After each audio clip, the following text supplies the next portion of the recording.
Good afternoon. I'd like to welcome all of you to the 18th annual Phil Clarke Lecture in Medical Ethics, and especially the undergraduates who are here. This lecture is always put right in the middle of our medical ethics conference that goes on throughout the weekend, and this is the one event at the conference that's open to the public. And by the design of Phil Clarke, we always take a few minutes to remember him, a great physician, a great Notre Dame man. Philip Clarke was a physician who held many important positions in American medicine. For many years, he was the dean of the College of Medicine at the University of Colorado. He won every high award in the Notre Dame Alumni Association. He was part of a group of concerned Notre Dame physicians, and some who weren't from Notre Dame, too. It's a group of concerned physicians who 22 years ago inaugurated this medical ethics conference based on the idea that we should think about medical ethics in the context of the discussion of particular moral issues as they presented themselves to practicing physicians.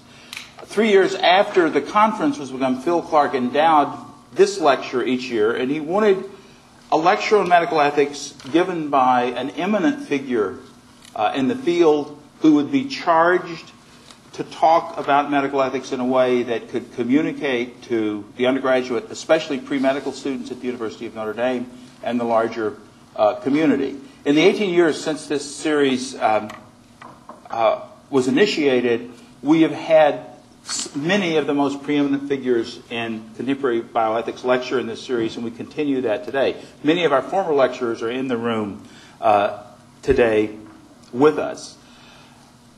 Our speaker, I always parcel out the job of introducing our speaker to someone who knows them well, but I wouldn't have given the job of introducing our speaker today to anyone else in the world. Margaret Hogan, known as Peg Hogan to all of us, is someone who has done a tremendous service to bioethics, to Catholic intellectual life, to Catholic higher education, to the University of Notre Dame, and to the Ethics Center here at Notre Dame that I direct. Her academic career began at Immaculata College, where she was remembered for being a sterling student and also for being, as Bill Kishore tells me, I didn't realize this, was a 4-year starter on the basketball team at Immaculata. Now, you may not think, this isn't women's basketball, isn't our theme today. We had Missy Convoy at lunch, who was a 4-year starter at Notre Dame, and now who has a few inches on Peg. Peg was the point guard, and you may not think Immaculata College was much, but they won the national championship 3 years in a row, and were in the Final Four 3 years in a row. And Peg says that although she wasn't on any of those teams, her team was better than any of the ones that won the national championship. Now, I think she was a sort of no offense, great defense point guard. I never saw her play, of course, but I'm sure she was a slasher. She, after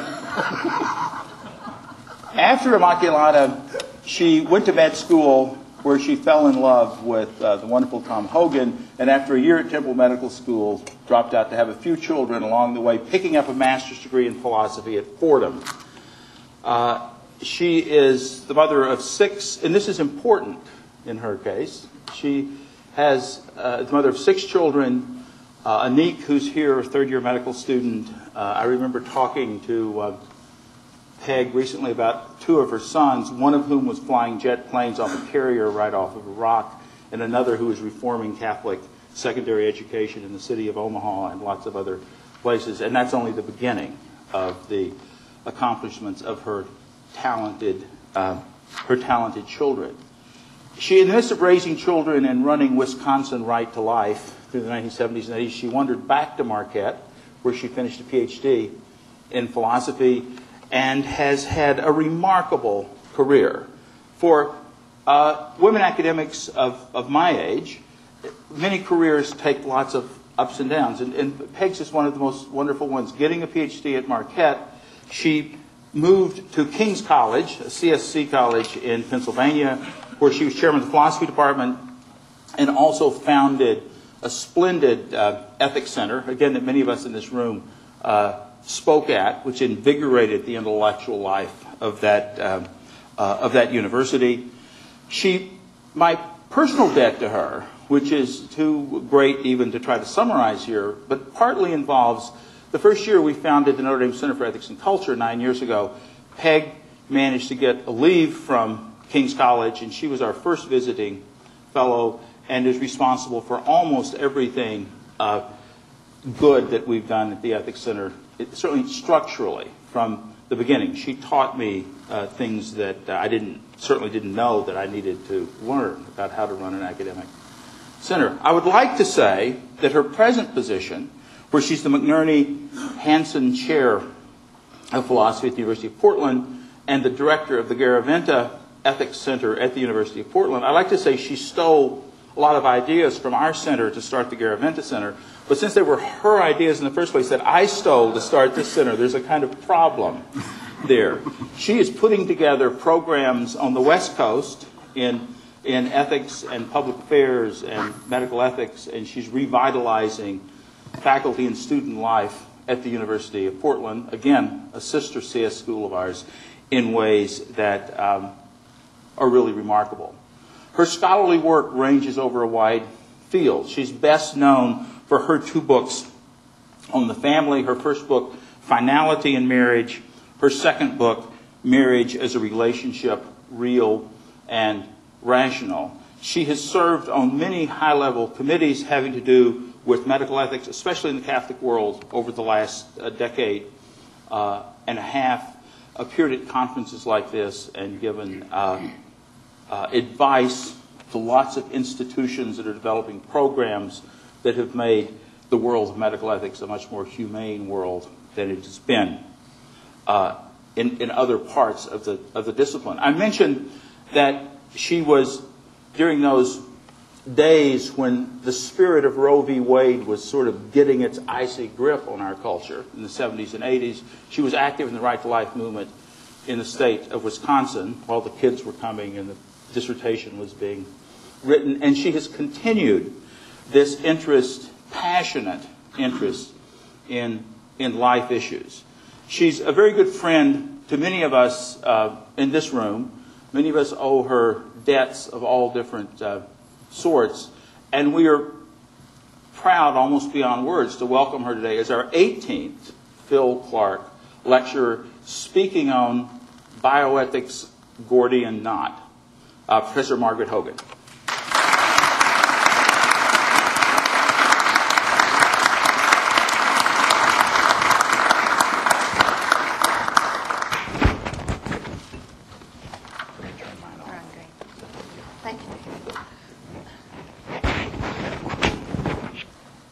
Thank you, David, for a wonderful and generous introduction. I just want to set the record straight on one thing. My father taught me to play basketball, and he taught me 2 rules.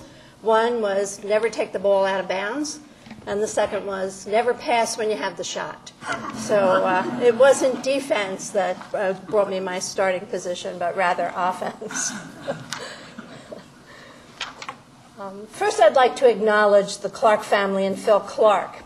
I've had the opportunity to know Phil Clarke only through the eyes and words of others and through film. Dr. Bresnahan wrote a wonderful tribute to, Father Bresnahan wrote a wonderful tribute to Phil Clarke in the introduction to the volume that contains the first 12 Clarke lectures and the commentaries on those lectures. By all accounts, Dr. Clarke lived his life and practiced his profession guided by the ideals of the Christian physician. Dr. Ed Pellegrino, in the very first Clarke lecture, seemed to have had Dr. Clarke in mind, and other physicians like him, some in this very room, Dr. Hughes, Dr. Lindenmayer, Dr. Johnson, Dr. Murphy, Dr. Bates, Dr. David, very much like Phil Clarke, when he, in his very first Clarke family lecture, spoke of the virtues, the excellences that are inherent in the practice of medicine and intrinsic to the character of the moral physician. Those virtues included beneficence, justice, and respect for the human person, which triad Dr. Pellegrino maintained are to be transformed by charity in the work of the Christian physician practicing an imitation of Christ. Dr. Tris Engelhardt referred to Dr. Clarke as humanissimus vir, that appellation used by Cicero to address individuals who possess that particular constellation of grace, of energy, of generosity, of intelligence, of wit, and the capacity for friendship that marks the humane life. It would have been a privilege to know Dr. Clarke. I have met his wife, DJ, and his son, Ted Clarke, on a number of occasions. The characteristics used to describe Phil are shared by DJ and reflected in Ted. Their continuing commitment to this conference and to this lecture series serves as a mark of their generosity and of their fidelity to Phil's wish that this conference at Notre Dame be a place where the Catholic tradition, intellectual, pastoral, and spiritual, and the medical profession meet, and in this meeting, each would serve the good of the other. I stand here today as the current Clarke family lecturer. Phil was adamant that it be acknowledged as the Clarke family lecture, acknowledging his own indebtedness to DJ. I am, I think, the 20th in the series, if I am counting right, from 1988 until today. I am very aware of others who have given this lecture before me: Ed Pellegrino, Father Dick McCormick, Judge John Noonan, Dan Callahan, Sidney Callahan, Stanley Hauerwas, and some sitting in this room: Mark Ziegler, Jim Bresnahan, Tris Engelhardt, Gil Mylander, and John Robinson. So I know well the honor accorded to me as I stand here today, and I am grateful for that honor. As I begin this lecture, let us take a moment and remember that we are in the presence of God in a university dedicated to Our Lady, she who was chosen to bear the Christ. Let all that we do and all that we say here manifest the presence of God and make us the bearers of God's love. The topic that I have chosen for this lecture is abortion. Let me be very specific. It is elective abortion, the topic that no one wishes to talk about and an issue that many simply wish would go away. But this topic has spawned a deep controversy that will not and simply cannot go away. Moreover, the practice of elective abortion and the defense of the liberty and the right to abort possess an inner pernicious dynamism that appears without limit. Judge John Noonan made the observation many years ago that abortion has divided America like no other issue since slavery. That division continues to be the case today. It is part of every election on all levels. It is a litmus test for judicial appointment. It skews every political debate. It affects the education and training of aspiring physicians and medical residents. It enters into the discussion of the appropriate means of the advancement of medical science and of research in the United States. The failure to address this topic adequately and publicly through democratic deliberation only ensures that its divisive influence will continue to pervade the culture and polarize the nation. It has been said that only once or twice in a century an issue arises in its nature so far-reaching in its consequences and so deep in its foundations that it causes every person to take a stand. Elective abortion is such an issue. And while we, each of us in this room, have taken our stands, we have yet to resolve this controversy. As background, let me sketch briefly the opening moments of the contemporary controversy, for here the seeds that were sown that grew into today's bramble. It emerged onto the national landscape in the 60s and on the local landscape, for me, the New York landscape, in 1968 when I was a student at Fordham University. At that time, I was startled to hear something discussed so publicly and proclaimed as a right that heretofore had only been whispered about if spoken of at all. I was equally startled to hear some physicians publicly proclaim that they had performed abortions and to hear them profess that this procedure, which had heretofore only been performed clandestinely, received the approbation of law. I wondered what was driving that change that I was witnessing, and my curiosity pressed me to sort out the complex elements in this issue, even as I witnessed the political battle. New York State was the site of a raging political battle. The New York legislature, in its 1970 legislative session, repealed the prohibition of all abortions except those abortions permitted to save the life of the mother, and affirmed the legality of the practice for a variety of serious reasons up till the 20th week of pregnancy. Abortion done after that time would be considered still a kind of homicide. Under intense public pressure, this law was repudiated in the very next legislative session in 1972, only to have that repudiation nullified by the veto of the governor, then Rockefeller. A similar transition was taking place in the states at that same time period, the 2 years from 1970 until 1972. Abortion was affirmed in some states in very limited circumstances in 1970, but by 1972, reversals effectuated by educational programs developed by physicians, attorneys, and university professors that had sprung up across the nation began to occur. By the fall of 1972, we saw not only the New York legislative reversal, but referenda in Michigan and North Dakota that overwhelmingly refused to accept elective abortion or abortion on demand. This brief reversal came to an abrupt halt on January 22, 1973, with the abortion decisions of the United States Supreme Court. The abortion controversy has been a focus of my professional life and a scholarly study, a topic that I turn to with regularity even while I pursue other studies. As a young student and at Fordham, I viewed with incredulity the possibility that a woman, for any reason less than the risk to her own life, would countenance the destruction of the most vulnerable of human beings, her child developing within her, or that physicians would cooperate materially and formally in an act that is without medical necessity, an act that in most instances is without medical indication, and a surgery which ameliorates no medical condition. I continue to view these realities as remarkable. I have called abortion, the elective surgical procedure, the Gordian knot of bioethics, and now let me tell you why. When Midas and his father Gordius hauled the wagon, the symbol of power, up the hill in ancient Phrygia and tied the intricate and unyielding knot of cornel bark, they had no understanding of the deep consequences of this act, as well as the challenges and struggles that would follow. The placement of the wagon and the tying of the knot symbolized the establishment of a new dynasty. The untying of the knot would then symbolize dynastic change and confer legitimacy on that change. In 333 BC, Alexander attempted to untie the knot, but could find no ends of the bark strands to begin the unraveling process. So he drew his sword and sundered it.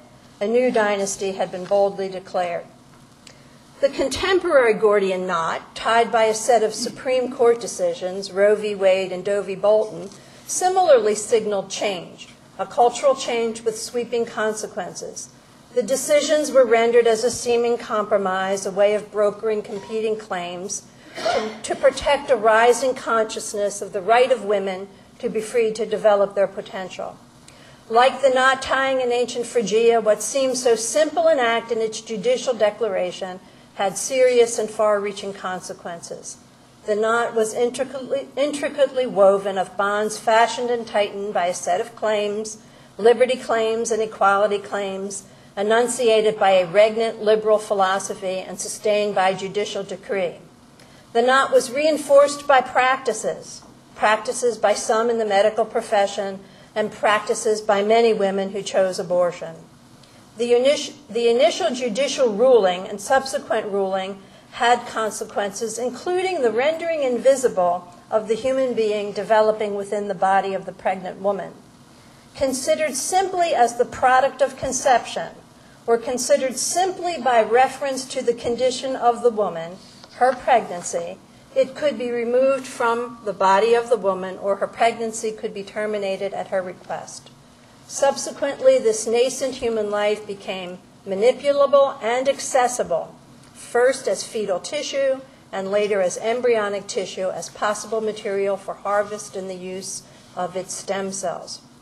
Early on in the controversy, it was hoped that a swift and easy resolution of the issue might be accomplished by way of constitutional amendment or Supreme Court reversal.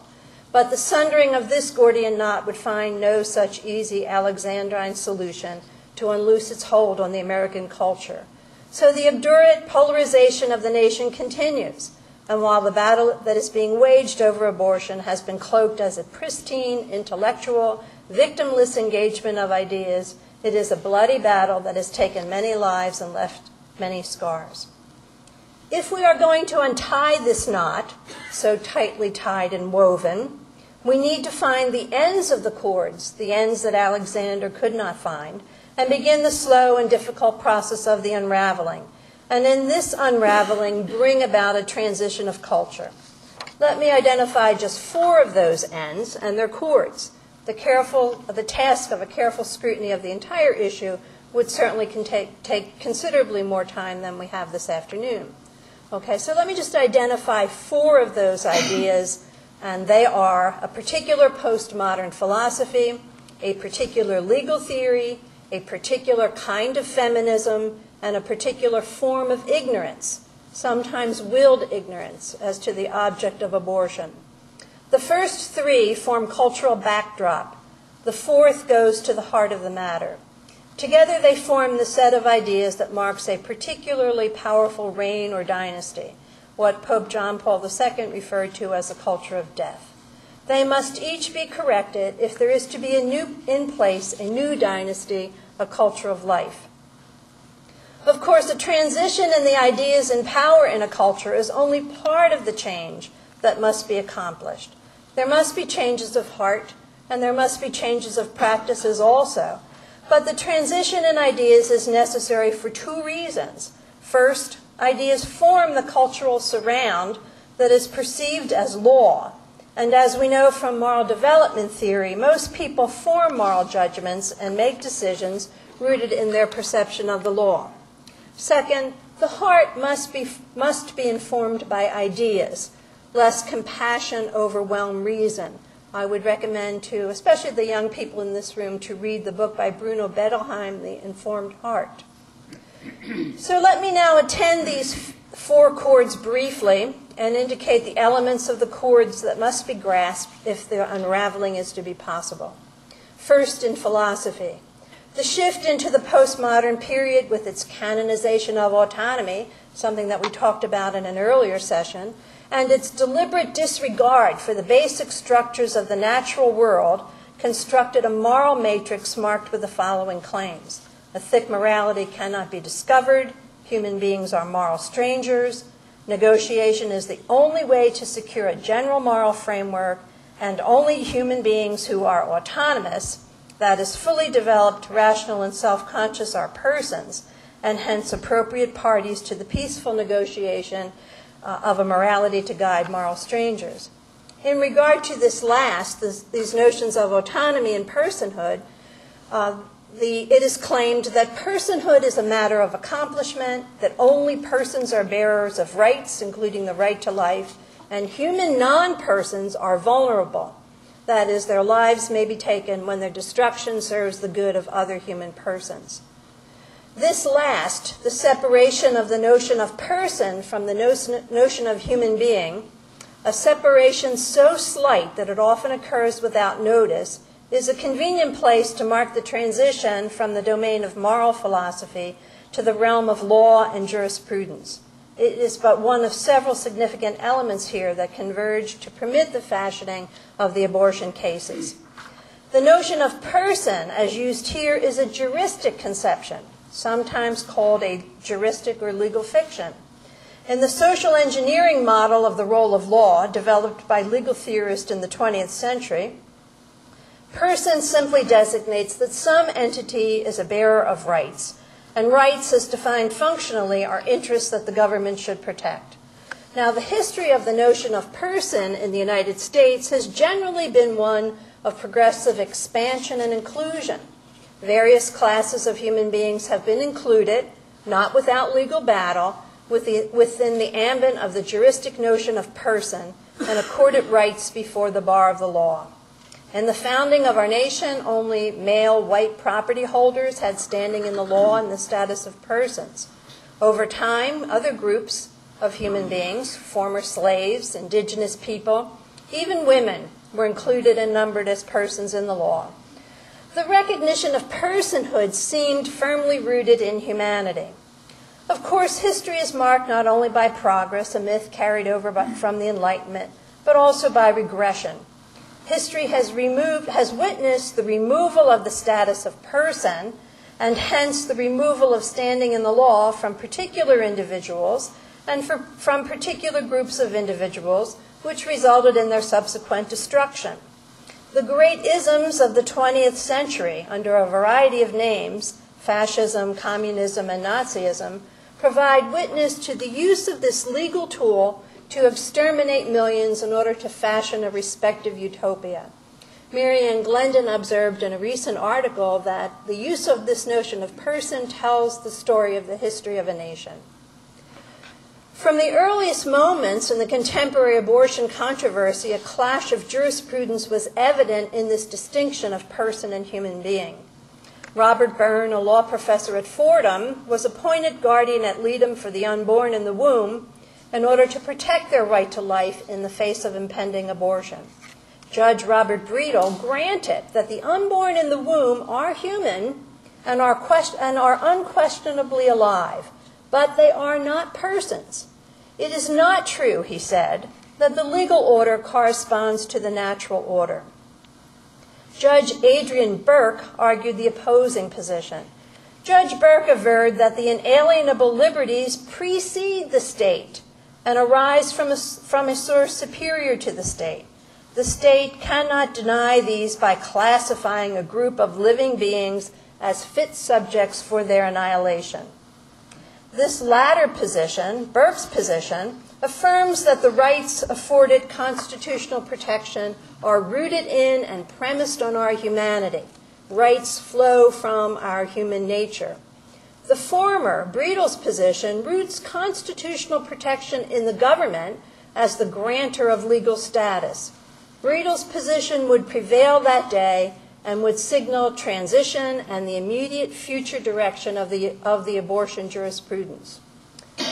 Justice Blackmun, in the abortion decision of 1973, affirmed and amplified the position of Breedel by rendering the conceived unborn, not as life now, but simply as the object of a theory of life, as merely potential human life, hence a non-person.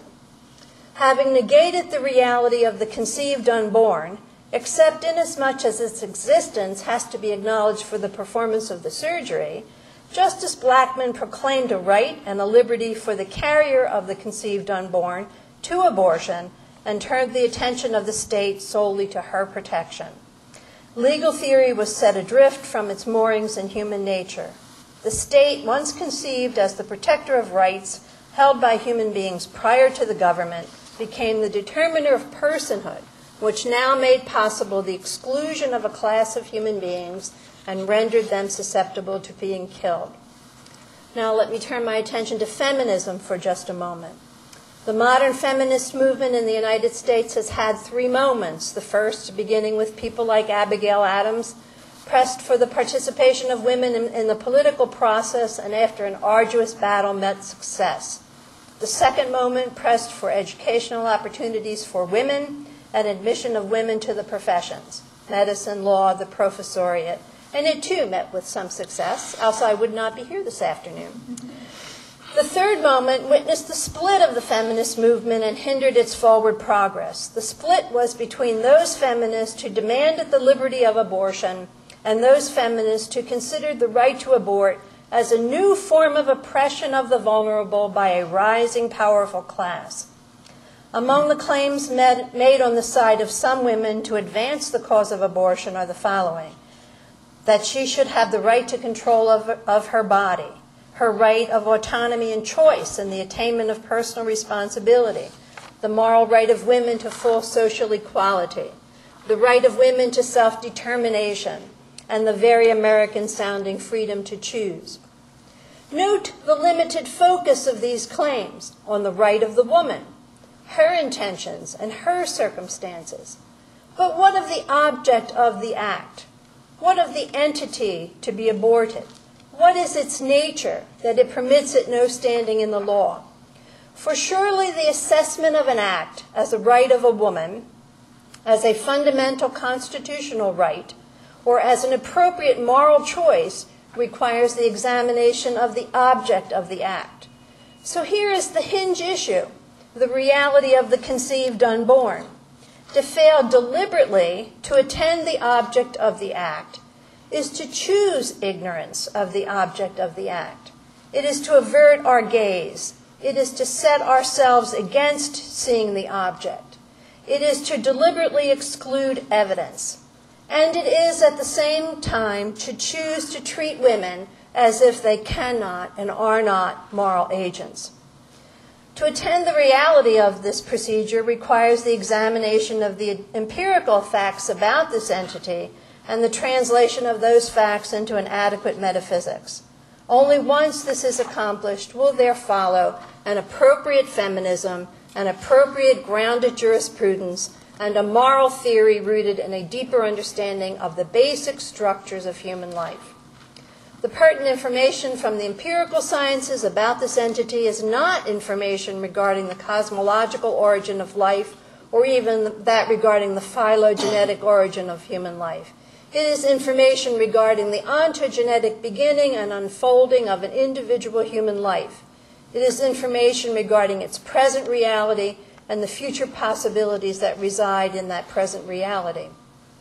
The occurrence that marks the beginning of the process that is the life and the development of every human individual is syngamy. My European counterparts tell me they call it karyogamy. At this point, the chromosomes born by each pronucleus conjugate along the mitotic spindle, and with this pairing, the full species set of chromosomes is established. The occurrence of syngamy marks a locus of simultaneous convergence and divergence. The convergence is the coming together of the genetic endowment of both parents. Here, the continuity of life is maintained.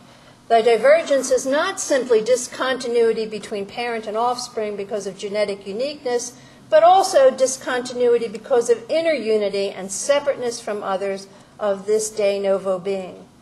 The fusion of the chromosomal materials results in the emergence of a new individual.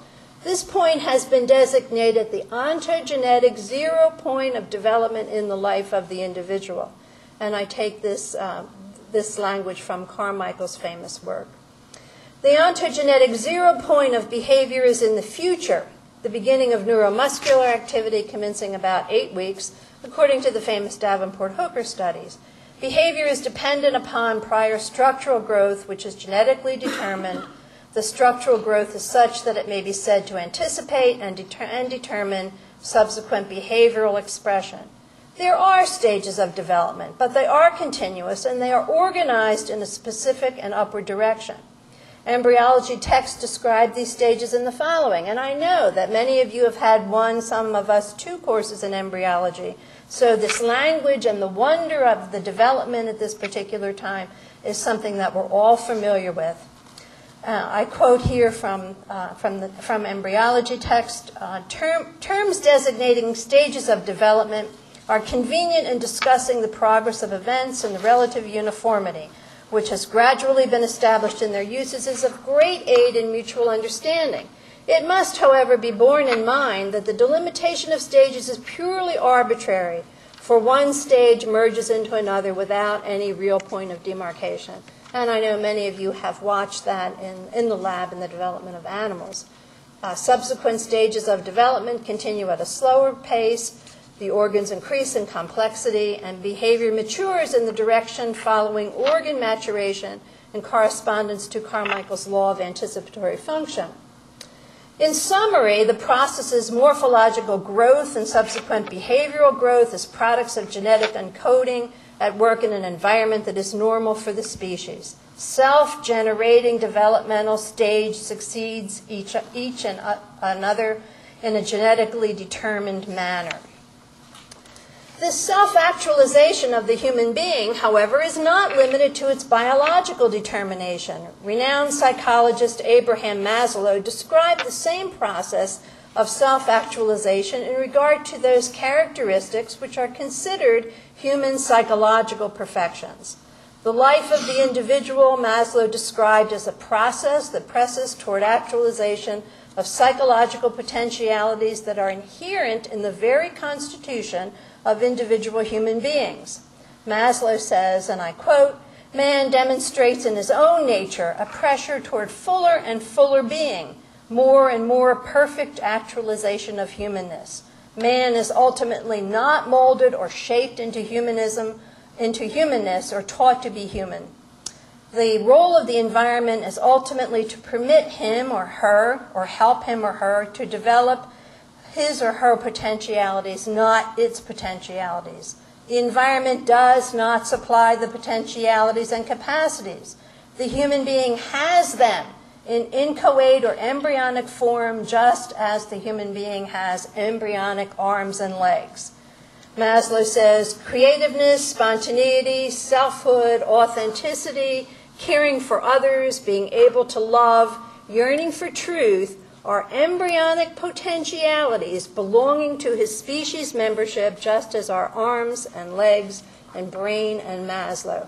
Here you hear Maslow speaking of those criteria that, beginning with Joseph Fletcher, become determinant criteria for the establishment of personhood. Maslow is making at least two important claims here. One of these is that what a human being is, as constituted in his nature, determines what a human being may become. The second is that neither culture nor history nor socialization creates human beings.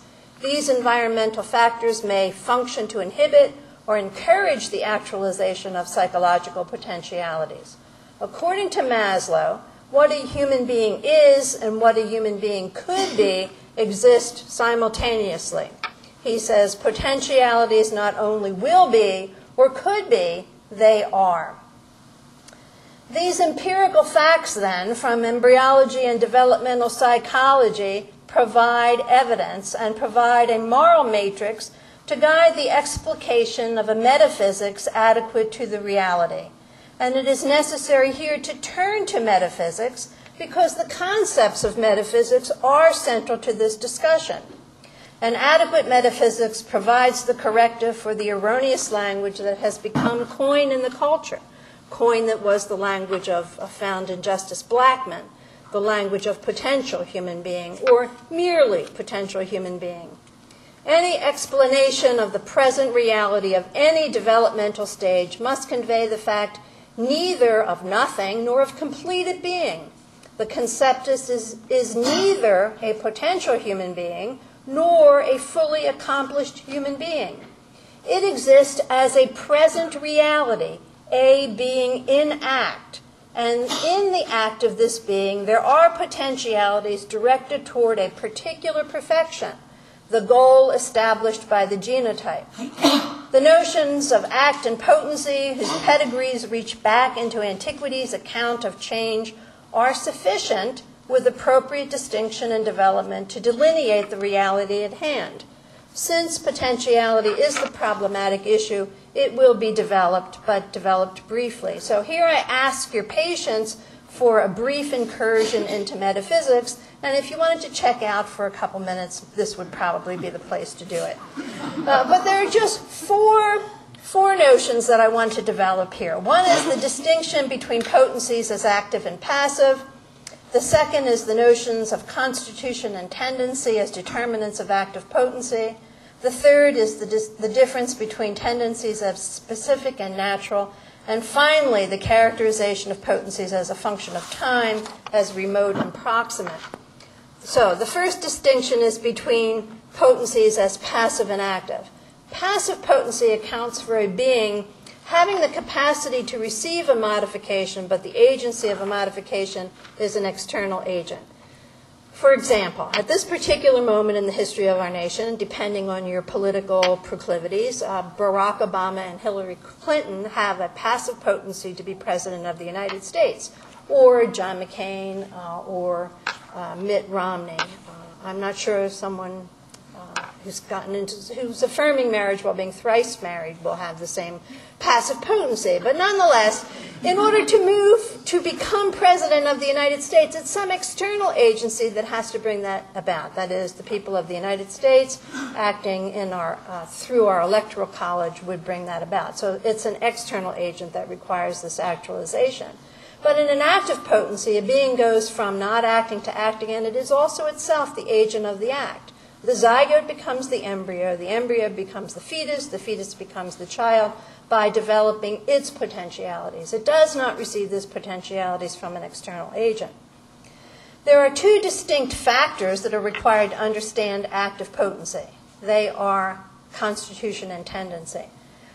When I speak of constitution, think here of the human genotype. It determines a particular kind of acting, the sort of acting. And tendency, here think of the intrinsic dynamism or activity. It determines the acting. It prescribes action rather than not. Neither constitution nor tendency is sufficient of itself to explain the act of an agent when an agent acts in a particular manner that marks human development. Tendency is the intrinsic dynamism of a being toward realization of constitution, and constitution is the underlying manifold that determines the direction of the tendency. Constitution is that which the tendency, by its dispositive thrust, urges to completion. The notion of active potency, then, is the capacity of a being for a particular perfection, all those perfections that Maslow described, because of its constitution, and the acting of a being toward that perfection rather than not acting because of its dispositive thrust toward completion. Tendencies are further differentiated as natural and specific tendencies, with the subsequent differentiation of active potencies into active natural potencies and active specific potencies. When I'm finished here and I'm finished speaking and you're finished listening, you probably would like to take some libation in order to give your mind and I will give my mouth a bit of rest. I am free by active specific potencies to choose a manner in which to actualize those. But when we talk about an active natural potency, they are fulfilled in a completely determined manner determined by the Constitution. The agent is not free to choose whether or not to actualize an active natural potency, and the agent is not free to specify the manner in which to actualize that active natural potency. For the actualization of an active natural potency, nothing is needed on the side of the agent beyond its constitution, assuming its normal environment. Factors external to the agent, such as the destruction of its environment or its destruction by an external agent, can inhibit the actualization, but the agent itself cannot inhibit the action. A further distinction is to be made between those potentialities that are designated remote and those which are designated as proximate. This distinction is a function of time and development. The presence of a proximate potentiality allows for the possibility of immediate realization. If you dozed off while I began my brief incursion into metaphysics, I probably have your attention now, because you have a proximate potentiality to actualize your brain, your cerebral cortex, whatever it is that you need to bring into action in order to pay attention again. The presence of the remote potentiality, however, allows the possibility of future activity and future realization. If all of the encoding was not in place for the emergence of your cerebral cortex at the time of seeing me, you would not be able to now exercise the proximate potentiality, which would allow you to pay attention to me now, even if you had dozed off a little earlier. Okay, so the remote precedes the proximate, and it's necessary for the continuation, for the emergence and existence of the proximate in terms of both constitution and tendency. The proximate is the further specification of the remote. Now, having all of this metaphysics in place, it's possible to have a more detailed consideration of the conceptus in terms delineated here. The existential reality of the conceptus is that of a human being in act. It expresses that being in a unified whole, unified in itself and distinguished from others. It is living as indicated by its growth and its ability to utilize the materials from its environment to sustain its existence. Its individuality and uniqueness derive from its genetic constitution. It is human, and in it reside not only biological potentialities, but all of the potentialities that are distinctive of human existence. The complexity of the whole human being is contained in some real way in that first cell. From the facts of the biological and psychological development and from the translation of these facts into metaphysical terms, a minimal notion of human life of every human being emerges. A human being is an open, unfinished being who begins its life at syngamy, the ontogenetic 0 point of development, and who becomes what it is by developing its potentialities.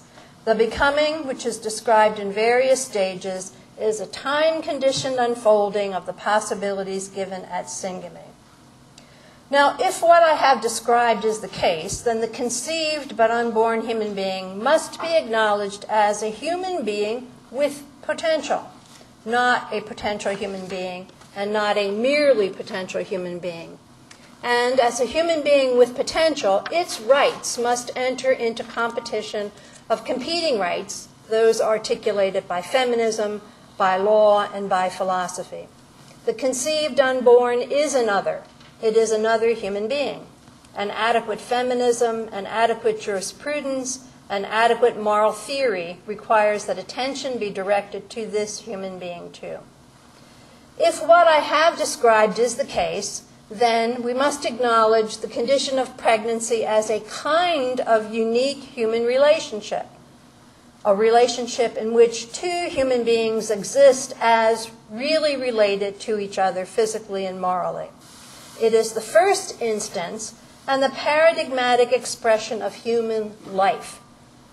The paradigmatic expression of human life is not the autonomous, rational, freely determining individual. It is rather being in relationship that is the paradigmatic expression of human life. We live our lives, yes, as individuals, but we live our lives as individuals in specific and changing relationships. The examination of pregnancy, then, in itself requires us to study this condition and to recognize the fact that it is both a physical union and a moral union, a union of being and a union of purpose. However, this relationship is very complex. If it were simply a physical union, the manner that characterizes some physical unions, a relationship of whole to part, where the part is not necessary for the continuation of the whole, and where it may be the case that the part threatens the life of the whole, there would be very little to discuss. However, pregnancy is a temporary relationship between two physically whole human beings, one mature and one immature. Hence, a more complicated set of issues arises. The application of the principle of totality must take into account the nature of each of the beings who constitute that relationship. Although there is a temporary physical union, neither of the constituents of the relationship is determined to accomplish the totality of its existence within this relationship. Since each of the two entities has meaning outside the relationship, then the discussion of the problems within the relationship cannot be resolved only in the limited examination of the relationship. The woman is a relatively autonomous being. Her life is characterized by a set of ends that extend beyond pregnancy. For the duration of the pregnancy, the conceptus is a radically dependent being. While the growth and development of the conceptus is intrinsically developed and directed, its continued existence is possible only within the nurturing environment supplied by the woman. The accomplishment of the ends of the conceptus, which lie outside the pregnancy, require the cooperation of the woman. This physical union is also a moral union, a union of purpose. When it is chosen either explicitly or implicitly, its status and the obligations of the more powerful member are less problematic from an ethical perspective. In a community that is committed to peace, to solving human problems without killing human beings, the more powerful accepts the disadvantages that occurs for the sake of the more dependent. When the physical union occurs without implicit or explicit consent, a different relationship is constituted. The obligations that arise from a non-voluntary relationship ought to be a function of the need fulfilled by the relationship and the status of the beings who constitute that relationship. In attending the relationship as a physical union, the appropriate question may be, what obligations may be claimed to arise where the life of one being is so radically dependent upon the other for such a limited period of time? In attending that relation as a moral union, the appropriate question may be, what limitations may be placed on the activities of the powerful when they find themselves in relationships that are not of their own choosing?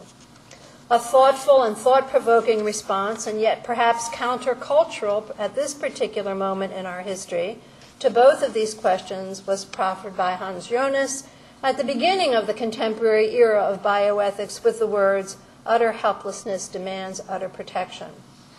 Attending those questions from the perspective offered by Jonas might diffuse the prevailing rights claiming and rights trumping that marks the contemporary bioethical debates and might help facilitate peaceful negotiation.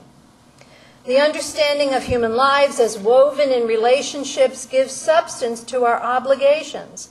We exist in real relationships to one another, and from these relationships to each other, concrete duties to each other arise and are defined.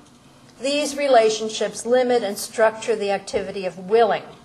It is our existence as related, which is the source of community, of hospitality, of mutual respect, and of liberty as ordered. It is our being in relationship that defines the obligations of the powerful to the powerless.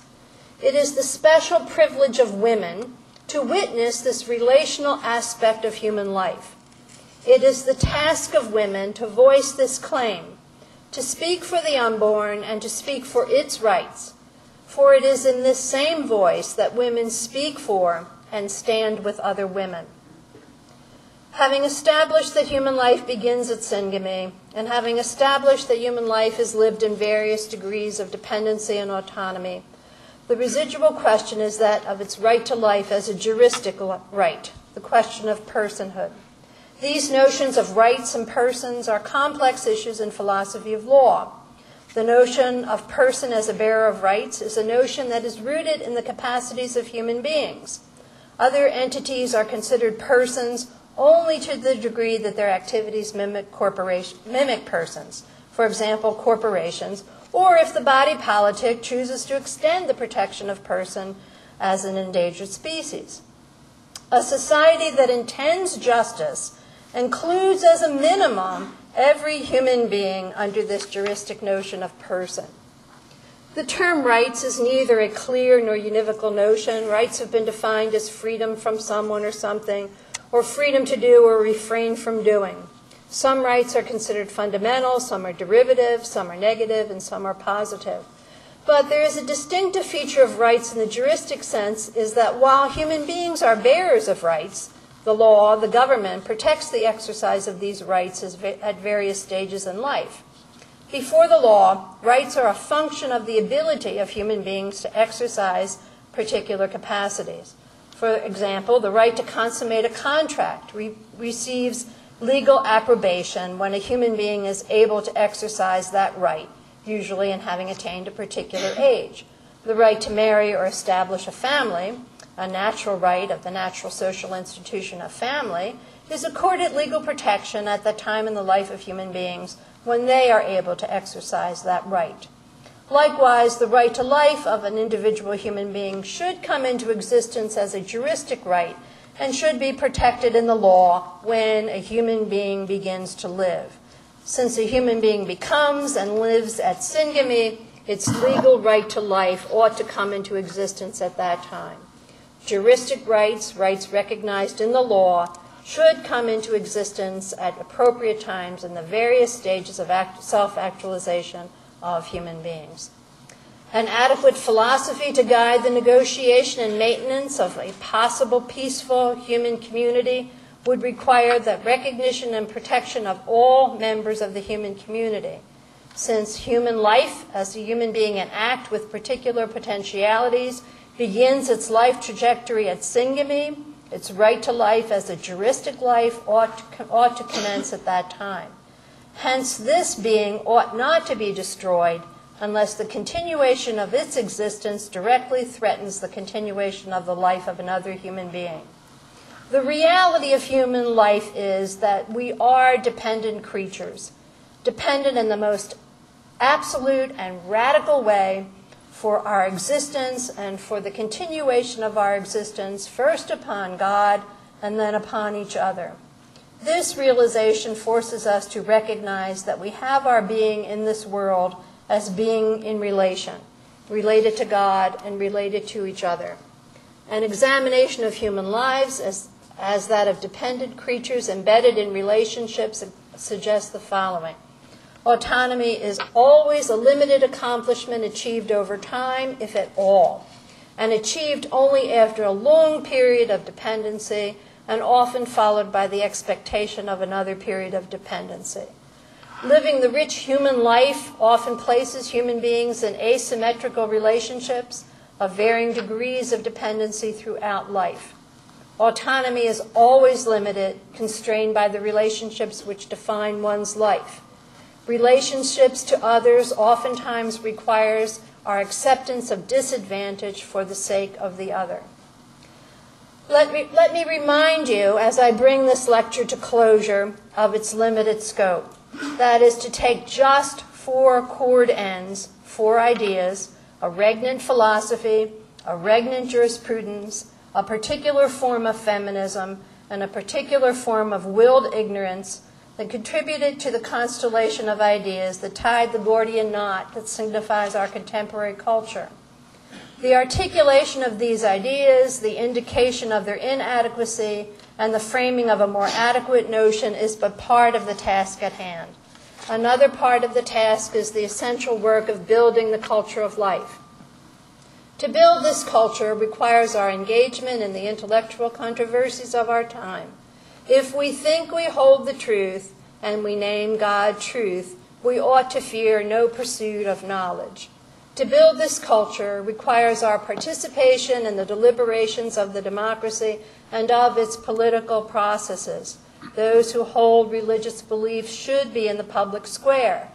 Catholics have a right in the public square as citizens and an obligation to be in the public square as Catholics. The former is the guarantee of the First Amendment, and the latter is the command of Christ that we render to Caesar the things that are Caesar's. To build that culture finally requires that we make abortion unthinkable because it is unnecessary. Thank you for your attention.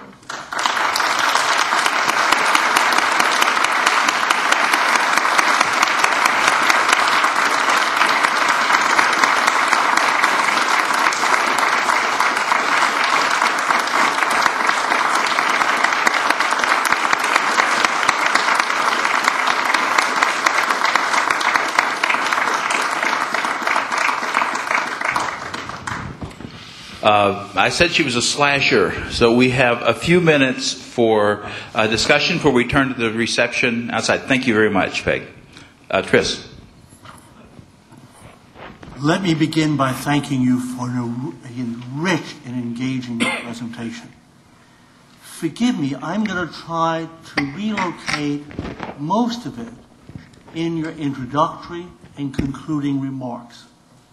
Because when your presentation begins and when it ends, you focus not so much upon metaphysics, but on the sociology of knowledge. Why our culture doesn't get it that abortion is seriously wrong. And what I want to suggest to you is that metaphysics by itself is never the cure. It may be, in fact, beside the point. So what I'm going to offer is a sociology of knowledge, maybe a social theology of knowledge. Why doesn't the argument work in the sense of why doesn't it succeed to teach? You think of Europe, abortion is not divisive because everyone accepts it almost. If you look in major central parts of Western Europe, it doesn't gear in at all. The traditional Christian answer is from the first chapter of Romans. If you don't worship rightly, if you don't have a living theology that's well directed, you'll never see things morally correctly. It's like thinking you will change the culture by proofs of the existence of God rather than prayer, fasting, and vigil. Proofs of existence of God just don't gear in. The sociology of knowledge is about how we see facts only through having the correct theory and the correct values. And that perhaps the reason it fails is that seeing rightly about abortion is not at its core a metaphysical argument, but a theological, sociological. As Paul makes it in Romans, you worship wrongly, you'll get it all wrongly.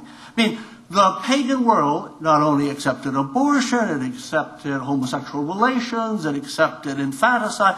If you look at the case number 3 about Viagra, it accepted all these things. To see those things wrongly was the contribution of the Christian world. It's not as if Jews didn't see it, but the rules for Jews and for sons of Noah are quite different. I mean, there's much more leniency in the halakha for Jews with regard to abortion than the halakha for Gentiles. It's much more complex than the Mohammedan world. Maybe to get it, you have to worship rightly as a Christian. And that may explain why the United States is the one place where abortion is really divisive. You have a whole bunch of fundamental Protestants, fundamentalist Orthodox Christians, and some conservative Roman Catholics. So it doesn't turn so much on a well-crafted metaphysical argument, but getting the social theology of it right, that is doing what Paul says in chapter 1 of Romans, worshiping rightly. And that explains why in a totally post-traditional, post-Christian culture like much of Central Europe, no one gets the arguments. They can't. That's what St. Paul would say. I mean, the Christian epistemology of moral issues is you never get things rightly unless you worship rightly first. And maybe that's why our culture is different, because there are more people more interested in worshiping rightly as Christians. If you don't do that, St. Paul says you'll get it wrong on sex, abortion, the whole bit. Yeah, I guess I have to put my microphone there. All right. Well, Tris, of course you're right. How about that? Have you ever heard me say that at this conference, Tris? Of course you're right. But remember, too, I said I had a very limited goal in this particular paper. That is to identify 4 intellectual chords of the Gordian knot. I think Catholic intellectuals have sat on the sidelines in so much of these issues. They've been cowed by the kinds of comments that that are coming out, for example, the editorial from the New York Times. Well, God forbid that we should practice our religion and force this turnaround of this notion that physicians who would hold a particular set of values would have their license revoked. Okay, so I think it's important that we be part of the intellectual tradition, that we speak to the inadequate arguments of the intellectual tradition and show where they are erroneous. So that's just simply 4 small ideas. I think that the ideas are important because the ideas have a great deal of influence on culture. What are the powerful and prevailing ideas of a culture do have an influence on the way we behave in a culture. So I think it's important that we fashion a culture with intellectual ideas that are correct, are true, and we can make them be coin in the realm. I did not in any way suggest that I was giving the only solutions, but saying there is this intellectual discourse out there, we have to be ready to talk about it, we have to correct these erroneous notions. At beginning and end, we must do these other things. We must pray. We must witness to the values that we hold, are witnessing to these in the way we treat one another, in the way you as physicians practice your profession, the way you as aspiring physicians will practice your profession. You need to have a set of values that you're going to hold on to, but you need to also be able to intellectually defend those values. But your practices must live those values. So if abortion is the killing of a human being, of a living, developing human being, you cannot engage in you may not engage in those practices. You may not refer for those practices. You may not prescribe the emergency abortifacient. So, and in doing that, you can change culture, but it's up to you. you have to be willing to take the risk.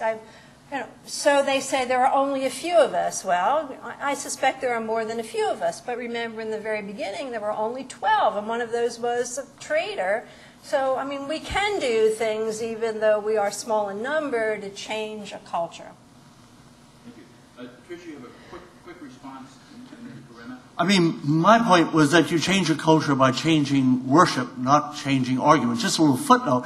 Christians never worried about, Christians who changed the use of abortion in the Roman Empire never claimed that the fetus was a person or worried about that being essential to very, very late.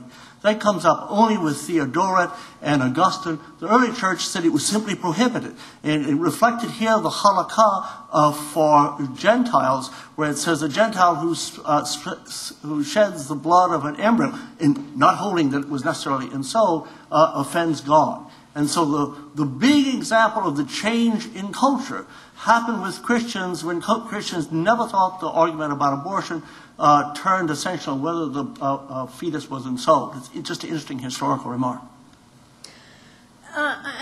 And I don't want to take us into the long history of this, but there is a very long history in this, and the judgment that in regard to ensoulment or personhood. And again, I think these intellectual arguments are very important, especially for those of you who will practice medicine, to let you know that they are there. Early on, certainly from the time of Aristotle through the time of St. Thomas Aquinas, the best scientific information that was available said that in the beginning we had this vegetative being, and then we had this animal being, and then we had this human being. And so science was saying something different. So I think it's very important that you attend science. I think it's very important that you attend it all. That yes, that you pray right, those of you who pray. That yes, you should worship right. Yes, you should have good practices. Yes, you should model certain forms of behavior. And yes, you should have the intellectual arguments. Because if you don't have these intellectual arguments, you don't have the coin that allows you to stand in the public square. Yes. I mean, I just wonder whether the two projects are really compatible. I mean, I've said this many times here, and I say it again, I apologize. In the European context, this very project of using this common coin of ideas, of philosophical concepts, was adopted by the major ruling Protestant and Roman Catholic churches in order to find some kind of common moral and conceptual ground in order to negotiate moral problems with the non-worshipping, non-praying part of the society. And the problem was that in the process of engaging that conversation, Christians lost their capacity to really distinguish and clearly determine what specifically different message they had. They came ever more to adjust their message to what the public forum could accept. So, I mean, I think this experience should be taken seriously here in America, where you are in the fortunate situation that you do have a split culture. You do still have people who know that praying, fasting, almsgiving, vigils, that these are the decisive things. And we should, I think, be much more suspicious about the question whether the terms we use in engaging the secular public really have the same meaning for them and for us, and whether there is this possibility of communication. I myself am very skeptical about that. Because our traditions are different, because I come from the American tradition rather than the European tradition, I'm very optimistic rather than skeptical. I did take part in the kinds of educational programs that went on in the United States from 1970 until 1972.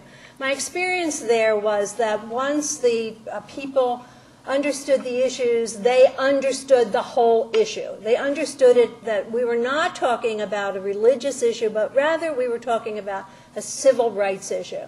And it was that common coin that made possible this immediate transformation, and it was done in a very, very short period of time. I think it is the power of our First Amendment religious protections that allow us to be in the public square with our religious values and with our intellectual ideas that makes our tradition much different. And I have great faith in the American people that given the opportunity to have a deliberative debate and discussion on this through an extended period of time in the United States, not preempted by the Supreme Court and not preempted by an intellectual elite that says that if you do not do abortions, we're going to take your license. If you do not prescribe an abortifacient, we are going to remove you from this medical residency. That's an elite that's doing that, just like the elite that signed on to the Philosopher's Brief, the 6 or 8 or so of them, and tried to influence the direction that we would go in the United States in terms of physician-assisted suicide. That intellectual elite did not hold the day because people got educated on it. The Supreme Court under Rehnquist decided that it was they were not going to make the same mistake as the court under Blackmun.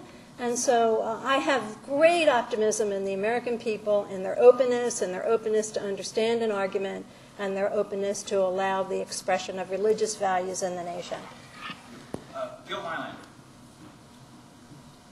Yeah, Peg, I'm not actually quite as hopeful as you are, but I don't see any reason why one shouldn't proceed on several fronts simultaneously. That is, forming the hearts of Christians and trying to find whatever language works best in argument. But I wanted to come back to your language and ask a question about it. And you know, of course, that I don't actually disagree with your bottom line on the position. But I didn't tune out the metaphysics. In fact, I actually sort of perked up. But at the same time, it's true that the language of act and potency is not my mother tongue, precisely. And so I wonder if you could just think about something. You said that, having argued that a proper understanding would direct us to see that human being, that morally speaking, we should regard the fertilized egg, the embryo, as a human being, that then legally, juristically, a conclusion should follow from that about how we should protect it. Another part of your metaphysical argument, though, had to do with the way the relation of dependency and independence, dependency and autonomy, shifts and alters over time. And of course, pregnancy is, in a certain sense, the paradigmatic instance of that shift. And what I'd like to hear you talk about, even though, as I say, I don't disagree with your position, but I'd still like to hear you think it through, is why that feature of your metaphysical position, the way this relation of dependence and independence shifts and develops over time, has or should have no bearing on juridical rights. Since, after all, really, there have been two fundamental kinds of arguments for abortion, both in morality and law, one of them having to do with the character of the person being aborted, and that's really where your metaphysic mainly focused. The other having to do with a supposed right of a woman not to have to carry the pregnancy. And that relates to that shifting balance of dependence and independence in development, which is also part of your metaphysic. Now, if I'm making any sense, I'd like to hear you just talk about why that has no sort of determinative bearing on your decision about where juridical decisions about rights in law should be set. Well, thank you, Gil. The basic point in regard to that, Gil, is I think, as I try to argue, is that all human life is lived in varying degrees of dependency. So whether we're dependent or have a relative degree of independence, that does not compromise our standing in the law. So I think that once we recognize the human condition as a condition of varying degrees of dependency, then we lose that argument that you have to be, that the autonomous rights-bearing individual is the central focus of the law. Okay? Does that help or not help?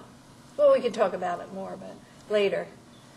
Well, the language of act and potency is absolutely necessary in the debate because that's the language that's brought to bear in the argument. That's the language that Blackmun talks about in the Supreme Court decision. And so you need to bring that language in order to engage in the debate. You've got to say, well, you don't have this concept quite right.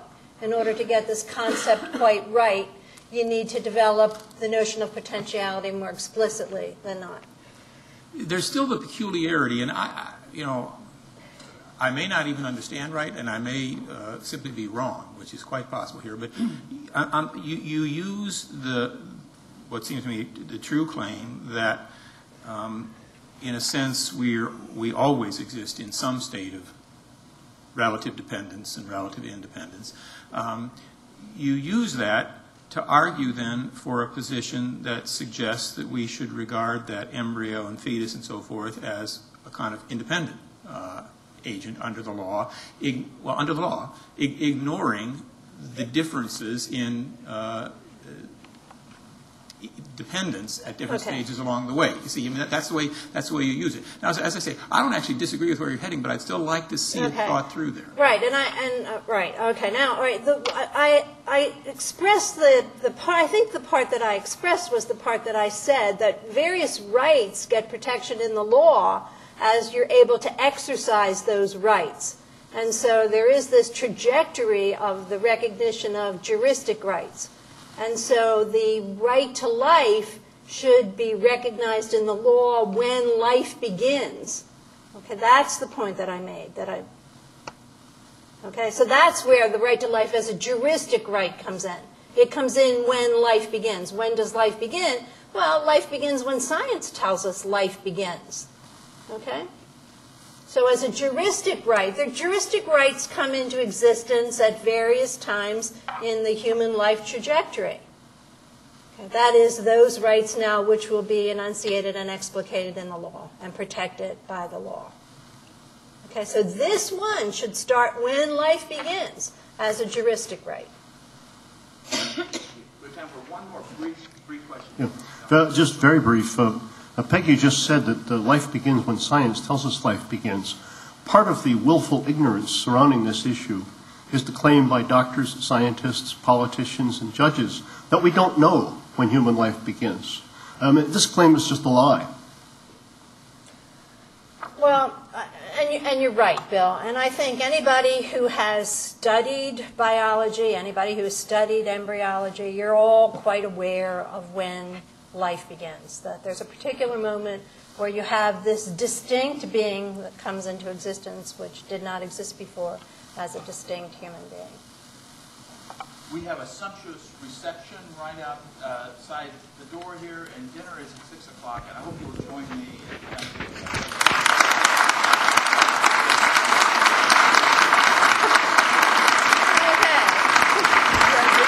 Okay. Thank you.